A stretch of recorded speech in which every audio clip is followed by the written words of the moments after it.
C'est une histoire tellement extraordinaire qu'on ne la croirait pas si on la voyait adaptée sur nos écrans. Il est environ 20h ce 28 août 2000 lorsqu'une rame du métro new-yorkais entre dans la station 14th Street, dans le quartier de Chelsea de Manhattan. À son bord, Danny Stewart, éducateur de 34 ans, est en retard pour dîner au restaurant avec son compagnon, Peter Mercurio, 32 ans, scénariste et écrivain. Il sort en trombe de la rame et se précipite pour quitter la gare, mais quelque chose attire son attention. J'ai aperçu, sur le sol, contre le mur, ce que j'ai pensé être une poupée, se souvient-il. Mais il ne s'attarde pas et continue à monter les escaliers jusqu'à la sortie. J'ai jeté un dernier coup d'œil en arrière, et c'est à ce moment-là que j'ai remarqué que les jambes bougeaient. Il redescend alors les marches 4 à 4 et réalise que ce qu'il a pris pour une poupée est en fait un vrai bébé. J'ai trouvé un nouveau-né, crie-t-il à la police un peu plus loin. Puis il appelle Peter, qui le rejoint au moment où les forces de l'ordre emportent l'enfant abandonné à l'hôpital.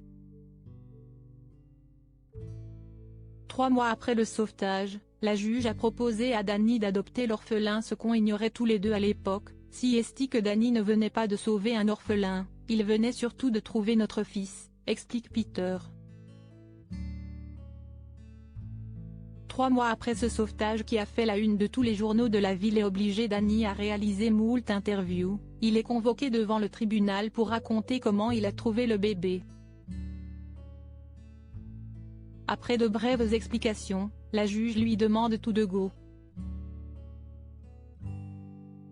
s'il souhaite adopter l'enfant.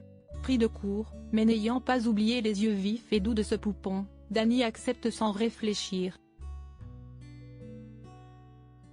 Et voilà comment le couple, qui n'avait jamais pensé à l'adoption, est devenu parent de ce petit bonhomme aujourd'hui prénommé Kevin.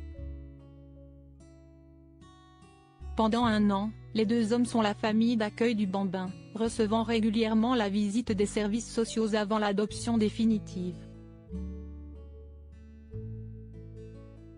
À cette époque, nous nous demandions souvent ce qui était passé par la tête de cette juge. Savait-elle que Danny était un éducateur et qu'il ferait un bon père? Aurait-elle accepté qu'il adopte Kevin si elle avait su qu'il était homosexuel et en couple? Rapporte Peter.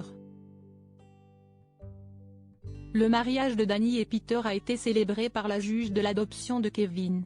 10 ans plus tard, alors que l'État de New York rend légal le mariage homosexuel, les 2 hommes s'unissent devant la loi. À la demande de leur fils, au courant de toute l'histoire de son adoption, ils vont demander à la même juge de les unir. Kevin était nerveux. Quand il était plus jeune, nous lui avions expliqué l'histoire qui nous avait conduit à devenir une famille, et nous lui avions parlé de cette juge. Mais le personnage de la fiction allait devenir une personne bien réelle. Que se passerait-il si elle trouvait qu'il n'avait pas grandi dans les meilleures conditions? Explique Peter. À la question de savoir pourquoi elle avait proposé l'adoption à Danny, la juge a seulement répondu avoir eu un bon pressentiment.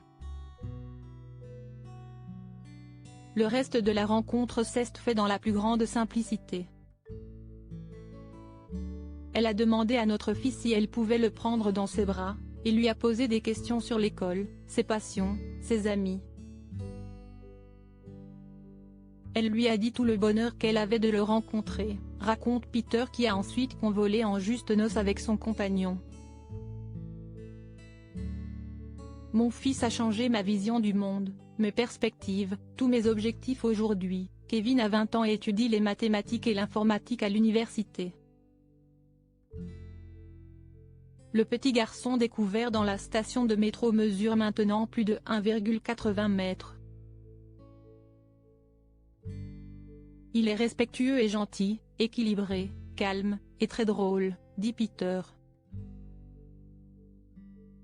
Je ne peux plus imaginer ma vie sans lui, déclare Danny, maintenant âgée de 55 ans. Avec lui, elle est devenue beaucoup plus riche et remplie. Il a changé ma vision du monde, mes perspectives, tous mes objectifs. Je ne savais pas que ce niveau d'amour profond existait dans le monde jusqu'à ce que mon fils entre dans ma vie. En attendant que cette belle histoire sorte un jour dans les salles de cinéma, Peter en a fait un livre pour enfants, Our Subway Baby, sorti fin 2020.